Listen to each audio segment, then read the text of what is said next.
Balikan kita may ha. Diyan ka lang ha.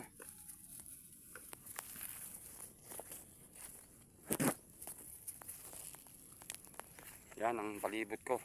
Paligid ko. Uwi na ako. Balikan ko yung karabaw ko mamaya.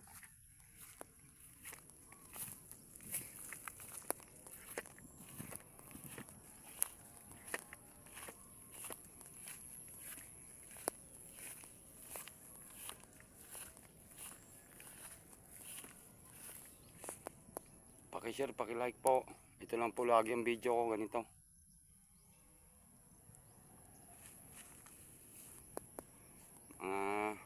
Pamatay ng kawayan para magkapera kasi ang hirap ng buhay namin dito. Sa awa ng Diyos, nakapunta naman kami isang karabaw. Saka sakahan na tamna ng mga palay. Tapos ayan, mga saging na tanim ko rito. Ayan, kawayan, niyog. Mula nang dumating ako dito, 9 years na. Sa awa ng Diyos, namumunga na yung mga tanim ko. Pakishare, pakilike lang po. Sino po madaanan ng video ko, paking tulong na po yan sa amin. Sa akin. Kasi wala man akong videong maganda na ipakita. Ito naman lang ang pag-create ko. Buhay ng magsasaka, maglulupa.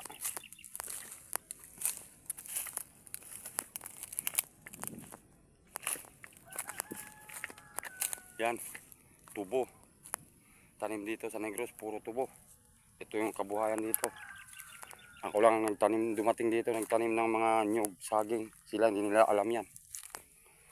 Lansones, saging, rambutan, nyug. Kawayan naman din ako, abaka. Ako lang kasi dayuhan ako rito. Kaya akong nakatanim dito. Sila dito, tubo talaga ang kanilang kabuhayan. Ako hindi ko alam ang tubo, hindi ko kaya. Hindi ko alam paano mag-maintain ng tubo.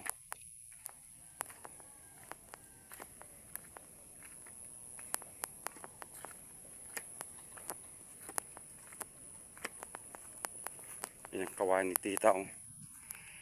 Nawanan ko na oh. Ginamaan ko na.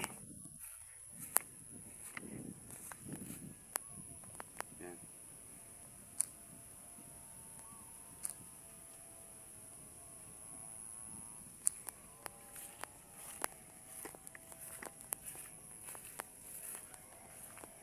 Nyog. Saging. Saging. Galing pa ng Sambuanga itong mga bini ko ng nyog. Yan. Sambuanga to galing.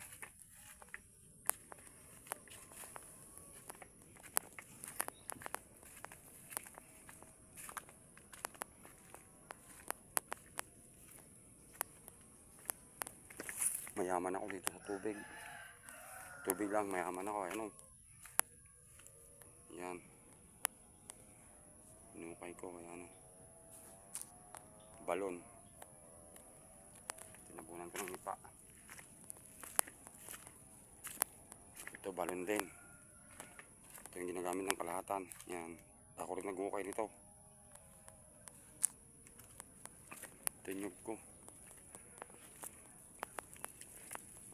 Ito yung abaka. Yan, abaka.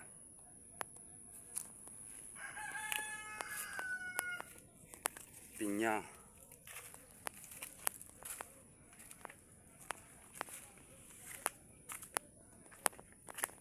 Ito naman yung balon ko na inumin namin.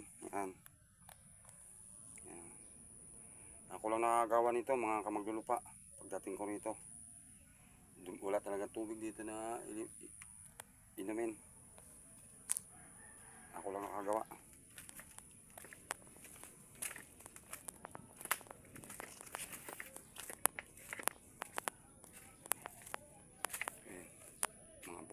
May mga bunga na aking mga niyog. Ito.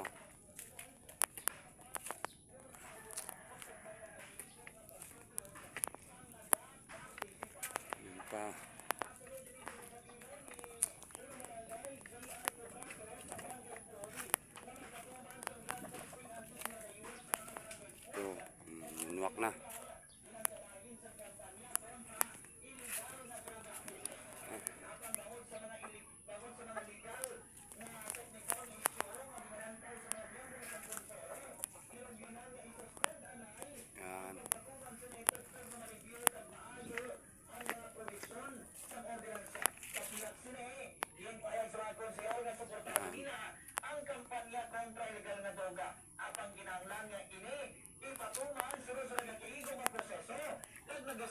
sa ginatuman nga naiabot na